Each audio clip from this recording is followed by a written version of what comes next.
Welcome to Divya's green fingers. आज जो मेरी टेबल पर लगे हुए आप प्लांट्स देख रहे हैं, ये इंडोर प्लांट्स है जो मैं आपको बाहर दिखाने के लिए टेबल पर लेकर आई हूँ। और ये प्लांट मेरे घर में अलग अलग जगह लगे हुए हैं, जैसे बाथरूम में, बेडरूम में, किचन में। और प्लांट्स एक ऐसी चीज है जो कि लिविंग है और इसकी वजह से आपके घर में अगर आप प्लांट लगाते हैं तो ये बहुत ज़्यादा पॉजिटिविटी लेकर आते हैं और साथ ही आपके घर की हवा को भी शुद्ध करते हैं और ब्यूटीफाई तो ये करते ही करते हैं। तो इन प्लांट्स के बारे में मैंने इन्हें लगाया कैसे है और देखभाल मैं इनकी कैसे करती हूँ ये जान लेते हैं। लेकिन सबसे पहले मैं आपको प्लांट इंट्रोड्यूस कराती हूँ कि कौन कौन से ये पौधे हैं। और सबसे अच्छी बात इन प्लांट्स की ये है कि ये छोटे से छोटे और बड़े से बड़े गमलों में आप इन्हें लगा सकते हैं। तो ये देखिएगा, अरेलिया का प्लांट है जो बुद्धा प्लांटर में लगा हुआ है, करीबन 4 इंच का ये प्लांटर है।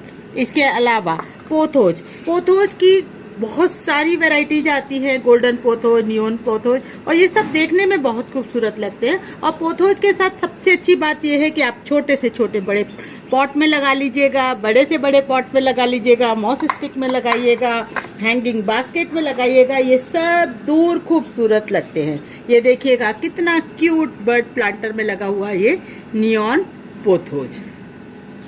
इसके अलावा सेंसिवेरिया की ये डाफ वैरायटी है। ये 2 वैरायटी हैं सेंसिवेरिया की, सेम पॉट में मैंने लगा रखी है और इस तरह से पप्स निकलते रहते हैं। सेंसिवेरिया एक बेडरूम प्लांट है जिसे कि 24 घंटे ये ऑक्सीजन को देता रहता है और बहुत खूबसूरत लगता है। लीस्ट मेंटेनेंस ये प्लांट है। ये देखेंगे तो ये है डक प्लांटर में लगा हुआ ये एरोहेड का प्लांट, पिंक सिंगोनियम है, ये डाफ वैरायटी है। और ये नॉर्मल वाली वैरायटी है जो कि मैंने एक मिनियन प्लांटर में लगा रखी है। अच्छा, एक और बात फ्रेंड्स कि इन सारे प्लांट्स की डिटेल्ड वीडियो मेरे चैनल पर है, तो अगर आप चाहें तो लिंक में दे दूंगी, आप चेक कर सकते हैं। ये है एग्लोनिमा। एग्लोनिमा में बहुत सुंदर फॉलिएज होते हैं, बहुत सुंदर वेरिगेशंस होते हैं। ये व्हाइट डस्ट वाली वैरायटी है और ये है लिपस्टिक एग्लोनिमा। इसके साथ साथ टर्टल वाइन को भी आप हैंगिंग बास्केट में लगा सकते हैं, बहुत आसानी से ये बढ़ती है। जरा सी कटिंग आप लगा दीजिएगा और मल्टीप्लाई होती रहेगी। सेमी शेड में ये बहुत आसानी से चल जाती है। इसके साथ साथ ये जीजी प्लांट की ग्रोथ थोड़ी स्लो होती है लेकिन लगता बहुत अच्छा है और बहुत हार्डी है। ये बेहद खूबसूरत ये फर्न आप बाथरूम में लगाइएगा, किचन में लगाइएगा, किसी भी स्पेस को ये बहुत लाइव करता है। इसके साथ साथ ये सॉन्ग्स ऑफ इंडिया, बहुत आसानी से ये मल्टीप्लाई होते हैं। और ये है लक्की बैम्बू।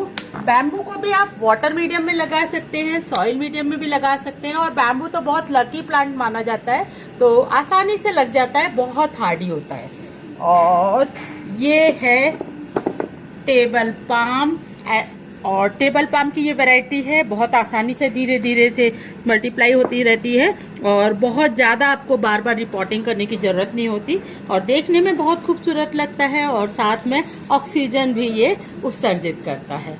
हवा को शुद्ध बनाने वाला एक और बहुत खूबसूरत फ्लावरिंग इंडोर प्लांट है पीस लिली का प्लांट। और पीस लिली में स्पेस निकलते हैं और जब ये स्पेस निकलते हैं तो करीबन महीने भर तक ये चलते रहते हैं स्पेस और बहुत खूबसूरत लगते हैं। ये मैंने कुछ ही प्लांट्स निकाल कर रखे हैं, तो आज के इस वीडियो में मैं आपको इन प्लांट्स की सारी एस्पेक्ट्स जैसे कि soil, water, sunlight, fertilisation, propagation और इस प्लांट को आप किस तरीके से अपने घर में लगा सकते हैं, मल्टीप्लाई कर सकते हैं के बारे में बात करूंगी। और फ्रेंड्स, एक और बात स्पेशली मैं बताऊंगी कि ये सारे के सारे प्लांट हैं बहुत ही हार्डी है, इजी मेंटेनेंस है और मैं बहुत ज़्यादा इनकी केयर नहीं कर पाती, लेकिन फिर भी ये बहुत खुश रहते हैं। बस कुछ 5-6 टिप्स मैं आपको दूंगी जिसकी वजह से आप अपने इन पौधों को बहुत सुंदर, साफ सुथरा और हेल्दी रख सकते हैं। तो सबसे पहले हम बात कर लेते हैं इनकी सनलाइट के बारे में। तो जैसे मैंने बताया कि ये इंडोर प्लांट है और आउटडोर में आप इन्हें सेमी ब्राइट सनलाइट में रख सकते हैं, किसी भी शेडी एरिया में आप रख सकते हैं, तो ये बहुत आसानी से आराम से चलते हैं, इन्हें कोई प्रॉब्लम नहीं होती। और अगर आप इंडोर रख रहे हैं तो मेक श्योर करें कि 15 दिन में आप इसे बाहर निकालकर सनलाइट का एक्सपोजर दे दें। दूसरी बात इसकी हम करते हैं वाटरिंग के बारे में। जब आप इन्हें इंडोर रखते हैं तो इनको बहुत ज़्यादा वाटरिंग की ज़रूरत नहीं होती। और एक और बात स्पेशली मैं आपको कहना चाहूँगी कि वाटरिंग का थंब रूल ये होता है कि जब प्लांट की टॉप लेयर सूख जाए तभी आपके प्लांट को पानी की जरूरत होती है। और इसके लिए आप मिट्टी में उंगली घुसा कर देखिएगा, अगर उंगली में मिट्टी चिपक कर आ रही है, ऐसी स्थिति में आपके प्लांट को पानी की जरूरत नहीं होती है। तो फिर आप इसमें पानी तभी दीजिएगा जब आपके प्लांट की मिट्टी की टॉप लेयर ड्राई हो जाए। और ये डिपेंड करता है कि आपके यहाँ का टेम्परेचर कैसा है, मौसम कैसा है, ह्यूमिडिटी का लेवल कैसा है। तो सबके घरों में प्लांट में पानी अलग अलग एरिया में अलग अलग फ्रीक्वेंसी से देना पड़ता है। तीसरी बात आती है सॉइल की। तो सॉइल प्लांट की ग्रोथ एंड डेवलपमेंट के लिए बहुत ज्यादा इंपॉर्टेंट फैक्टर है। तो जो सॉइल अगर हमारी सही होगी, रिच होगी, हेल्दी होगी, तो प्लांट हमारा बहुत हेल्दी रहेगा। तो सॉइल मिक्सचर जो मैं अपने प्लांट के लिए लेती हूँ उसमें एक हिस्सा गार्डन सॉइल, एक हिस्सा कोकोपीट और एक हिस्सा कोई भी कंपोस्ट, किचन कंपोस्ट हो सकता है, गोबर खाद हो सकती है या फिर वर्मी कंपोस्ट, ये मैं मिलाती हूँ। इसके अलावा एक गमले के लिए अगर मैं सॉइल तैयार कर रही हूँ तो उसमें 1 चम्मच ट्राइकोडर्मा या कोई भी फंजीसाइड पाउडर आप मिला सकते हैं और 1 मुट्ठी नीम खली। बस इतना ही मैं अपने सॉइल मिक्सचर में मिलाती हूँ। और अगर आपके यहाँ की मिट्टी चिकनी नहीं है तो आप इसमें एक हिस्सा रिवर सैंड भी मिलाइएगा। किसी भी प्लांट के डेवलपमेंट के लिए जो सॉइल सबसे अच्छी होती है वो सॉइल होती है वेल ड्रेन, भुरभुरी सॉइल आपकी होनी चाहिए और ऑर्गेनिक मैटर आपकी सॉइल में अच्छे से होना चाहिए। तभी आपका प्लांट बहुत अच्छे से थ्राइव करते हैं, बहुत अच्छे से ग्रो करते हैं। अगर आप मेरे गमलों की मिट्टी को देखेंगे, मिट्टी एकदम गीली है, लेकिन आप देखिए कितनी पोरस ये मिट्टी मेरी है। तो पोरस और भुरभुरी सॉइल आपके गमले की जो प्लांट है उसकी ग्रोथ को बहुत अच्छे से इंश्योर करती है। तो मिट्टी हमेशा आपकी पोरस और वेल ड्रेन्ड होनी चाहिए। फर्टिलाइजर का यहाँ तक सवाल है, मैं अपने पौधों को साल में 2 बार फर्टिलाइज करती हूँ बहुत अच्छे से। वो है फरवरी और सितंबर, जब मैं इन पौधों को निकालती हूँ पूरा और बहुत अच्छे से फर्टिलाइज करती हूँ। पौधों को फर्टिलाइज कैसे करना है इसका एक वीडियो मेरा है, लिंक में दूंगी आपको डिस्क्रिप्शन बॉक्स में, आप उसे चेक कीजिएगा। और इसके अलावा चूंकि ये प्लांट लीफी प्लांट हैं और लीफी प्लांट जो भी होते हैं उनको नाइट्रोजन रिच फर्टिलाइजर की जरूरत होती है।